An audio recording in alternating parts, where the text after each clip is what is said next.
Você já parou para olhar uma moto dos anos 90? Não estou falando de beleza, estou falando de densidade. Bata no tanque de uma CG 125 antiga, o som é seco, metálico, real. Agora, vá até a concessionária mais próxima hoje, bata no tanque de uma moto de 20 mil reais. O som é oco, é o som de plástico vibrando.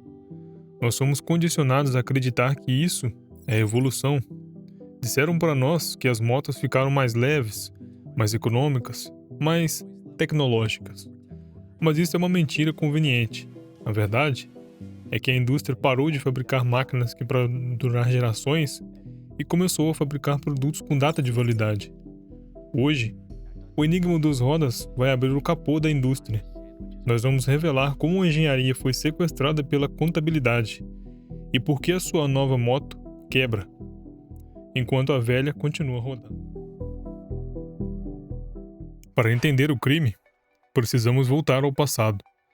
Antigamente, existia um conceito na engenharia chamado fator de segurança. Imagine que o engenheiro da Honda nos anos 80 precisasse desenhar uma biela. Ele calculava a força que aquela peça ia sofrer e então ele multiplicava essa resistência por 3 ou 4. Se a peça precisasse aguentar 100 kg de pressão, eles faziam aguentar 400. Por quê? Porque eles não tinham computadores avançados para simular o desgaste. Então, por segurança, eles pecavam pelo excesso. Era o sobredimensionamento. É por isso que você vê motores varetinha rodando há 30 anos sem abrir o motor. É por isso que as carenagens antigas não trincavam com a vibração. O metal era grosso, as engrenagens eram pesadas. A moto era construída para ser eterna, não para ser trocada. Mas então, algo mudou. A tecnologia evoluiu, mas não para te ajudar. Entrou em cena um software chamado Análise de Elementos Finitos. Guarde esse nome.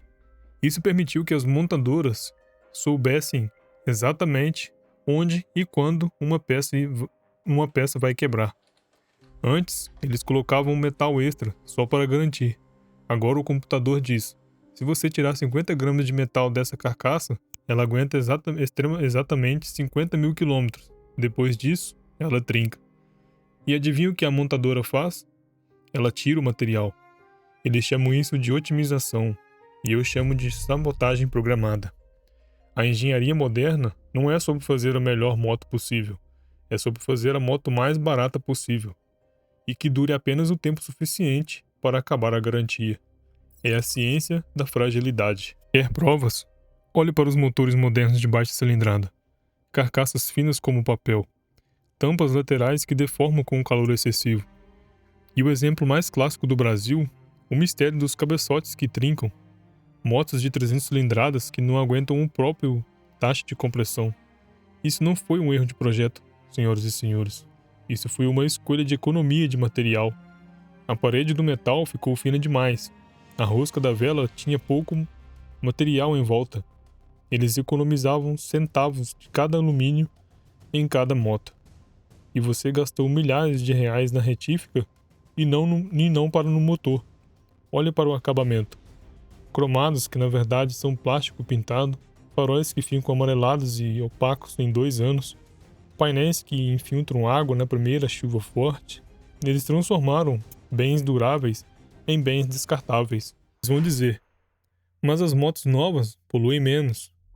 Mas elas têm injeção eletrônica. Sim, a tecnologia embarcada melhorou, mas a integridade estrutural morreu. Eles te dão um painel digital bonitinho para distrair seus olhos do fato do que o chassi tem soldas. Eles te dão um adesivo Sport para você não perceber que o tanque agora é coberto por capas de plástico que quebram se você encostar uma perna com força. É uma troca injusta. Eles te vendem conectividade e roubam a confiabilidade. A pergunta que fica é: até onde isso vai? Em breve, teremos motores que são blindados para não serem abertos, peças que só a concessionária pode trocar via software. A morte da mecânica raiz não é apenas sobre o motor 2 tempos, é sobre a morte da qualidade. Se você tem uma moto antiga na garagem, cuide dela, porque elas literalmente não fazem mais coisas assim. E se você tem uma moto nova, Saiba que ela não é sua companheira para a vida toda. Ela é apenas um produto na prateleira, esperando para ser substituída pela versão do ano que vem.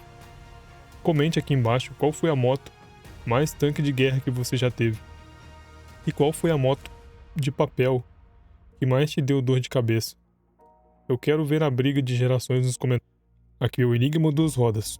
Nós aceleramos onde os outros freiam. E até a próxima curva.